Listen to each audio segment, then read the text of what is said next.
Peace, love, namaste everyone, and welcome back to She DT's Loc channel. New subscribers, click the subscribe button, ring the bell so that you get the notification when I post a video. And hey old friends, how are you? I'm back with another video, guys, and I'm outdoors because so many of you have loved my outdoor aesthetic. So giving the people what they want. I don't know, I'm feeling so very Mother Earthish right now. Like, I'm so wavy and so hippie-ish right now. I don't know, I had a really long meditative session this morning, and I'm feeling myself.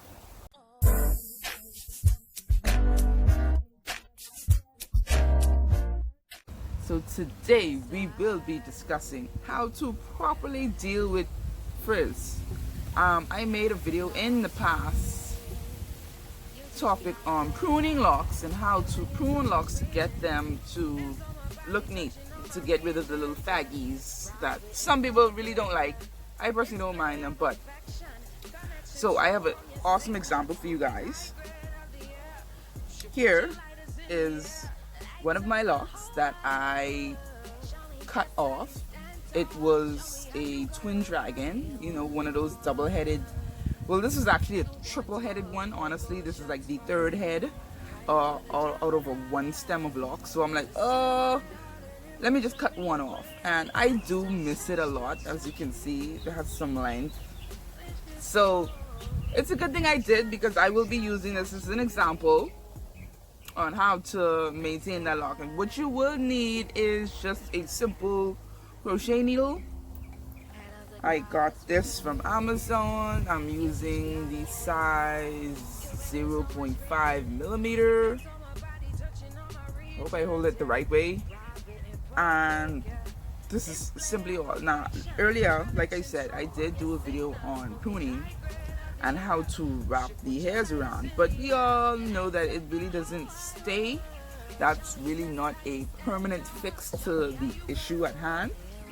So I decided, gonna help you guys out. I'm gonna show you the permanent edition.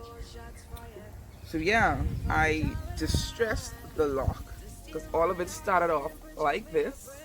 What I did was distress it. I, aggravated it with the crochet needle so that we can have a comparison to see the before and the after. This is quite simple. There's no real trick or method to it. You would just want to get your crochet needle, and what you're actually doing is pulling in the excess hair. I'm trying to do it where you guys can see with the crochet needle.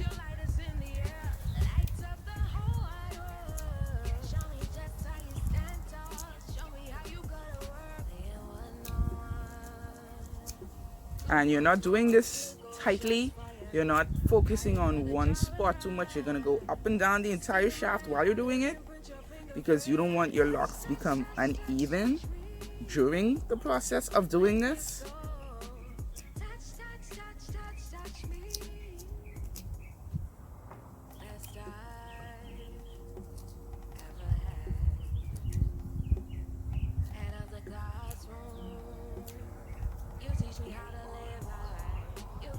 As you can see, it's already looking better, and we've only been at this for what, 30 seconds?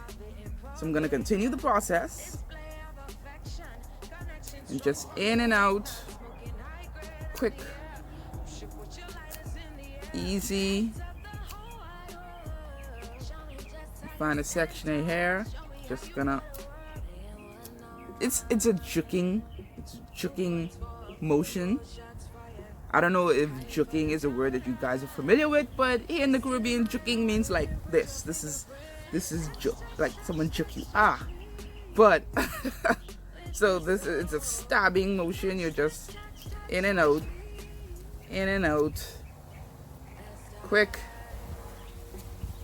up and down the shaft. Like I say, not just one spot. Travel. And what this is actually doing is it's simply pushing the spiral hair, the free loose hair, into the lock itself. And my god, my lock is very pretty. I am really sorry that I cut this off right now. Oh my god, I might attach it back, honestly. Anyway, right? So basically what you're doing is pushing the excess hair that's around the lock into the lock, and the crochet needle is driving it through. With the pruning method, it's just wrapping it around, which is, like I said, is not very permanent. It can fag out in like a couple of hours, honestly. So this is the method that the locticians often use, and I feel a little bit of drizzle. Not today, weather not today. I'm gonna make this quick now. So yeah, let's just.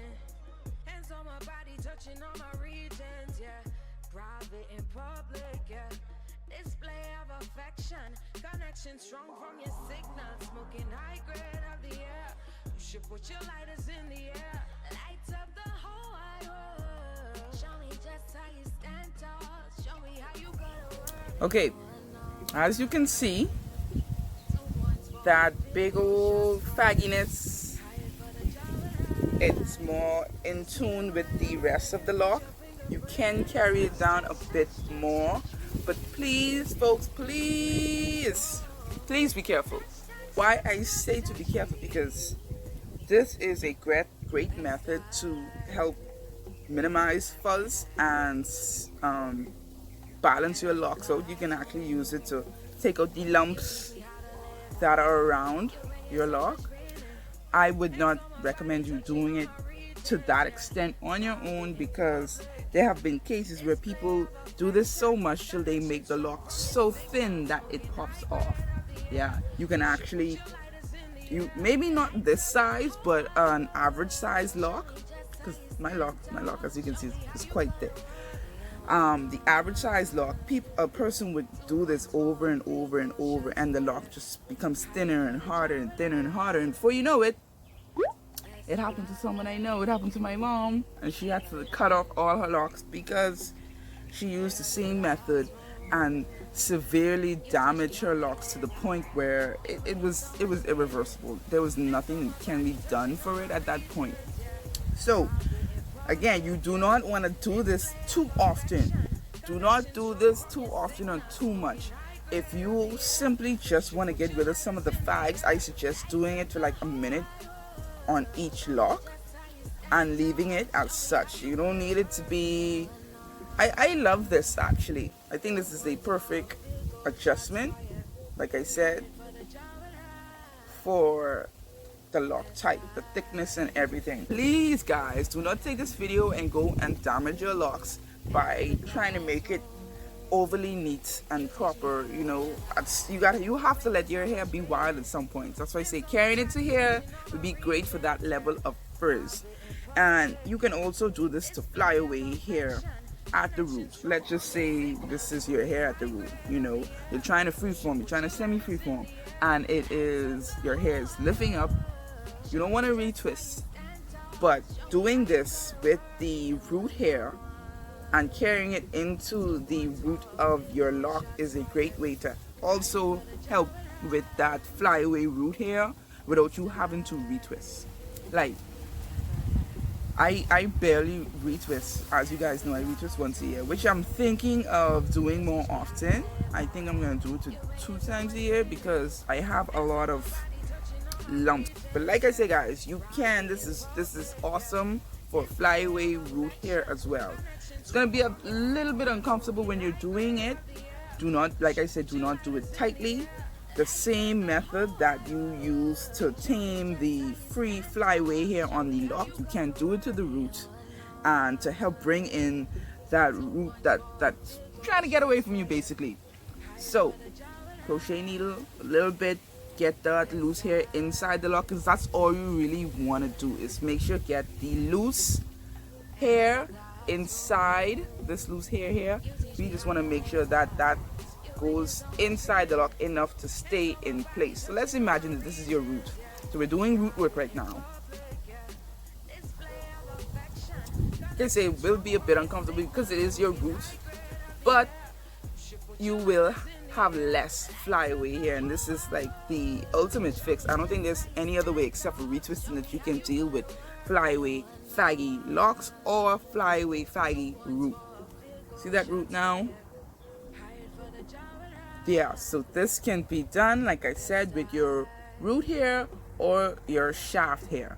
And looking at my lock, I am definitely going to put this back in somewhere. Maybe not on the existing two-headed dragon, because I have a few. I don't know, but look at her. How can I let her go? She's so beautiful. I may use her for future, future videos to demonstrate, but it's my baby. It's my baby, yo. Oh. Alright, guys. Hope that was helpful. Peace, love, namaste. If you like what you've seen, have heard, subscribe. Like I say, ring the bell, comment, ask me a question, and I will help you with your questions as much as I can. If it's a really juicy, good topic question, you will see it in a video. Check out my IG, my Pinterest. Peace, love, guys. Stay safe.